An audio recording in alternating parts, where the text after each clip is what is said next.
My name is Wilkins Ochoki. I'm an advocate. I've been representing His Excellency Dr. Robert Musaremola in the ongoing proceedings. As you are well aware, we were at the Senate, which resulted to the Senate voting to impeach him and upholding the charges that had been sent to the Senate by the County Assembly of Kisii. Pursuant to that, the Honorable Deputy Governor filed a matter in Kisii before Lady Justice Teresa Odero.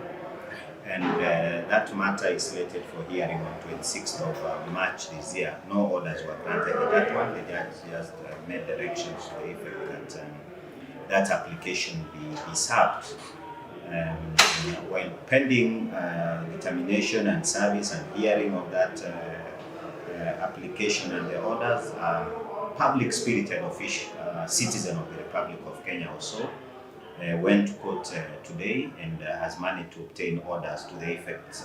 We sued the Senate, and I've seen the orders to the effect that Justice Olen, sitting in Machakos, has made an order to the effect that the Senate should not give out or announce the results of the proceedings that were made in the Senate. My understanding of that order, and different lawyers will always interpret things differently, my understanding of the order is that the Senate required to communicate officially to Kenyans and to the nation that there had been an impeachment and that the Honorable Deputy Governor had been impeached. No such communication has been received at all. So that as we sit here today, the effect of the order of Justice Olen in effect paralyzes or stops the proceedings of that impeached the deputy governor, so that in effect there being no communication, then the deputy governor is effectively still in office. I've seen news to the effect that the governor has nominated someone to take over the position of DG. I strongly believe that that is premature. It's premature by the fact that the Senate has not officially communicated the outcome of the deliberations. The Senate Speaker ought to have communicated through the Kenya Gazette, which has now been injected. So that I believe that whereas the governor is entitled to appoint deputy governor, the proper procedure needs to be followed, and before the Senate Gazette officially what transpired, then that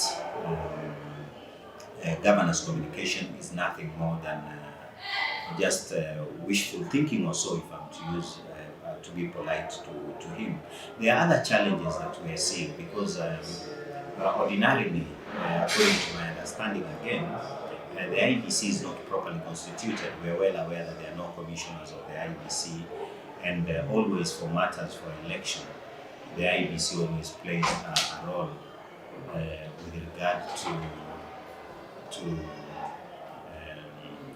the processes. It clears the candidates and everything else such as that. So the IBC has not, as at now, cleared anyone. And for according to us, and we're going to raise this in court, that without the proper constitution of the IBC, then it cannot be that any other body which is not mandated can clear someone and have him proceed through the process. And that is one of the matters that we will be seeking for the court to determine as we move forward. I know that my colleagues on the other side are going to say that the Senate has already sat and made a determination, so that all is remaining is for the governor within a period of 14 days to proceed with the consent of the county assembly, have someone appointed and sworn in.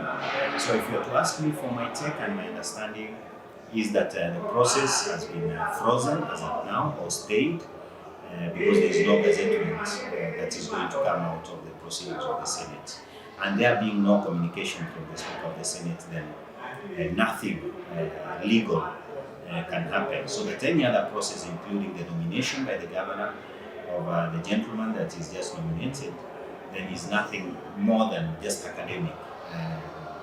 And for us, though I do not have the authority of my clan to speak, I'll just say that he's still validly serving as the deputy governor, and they'll be nothing more than that anyone else can do as of now until the matter is determined.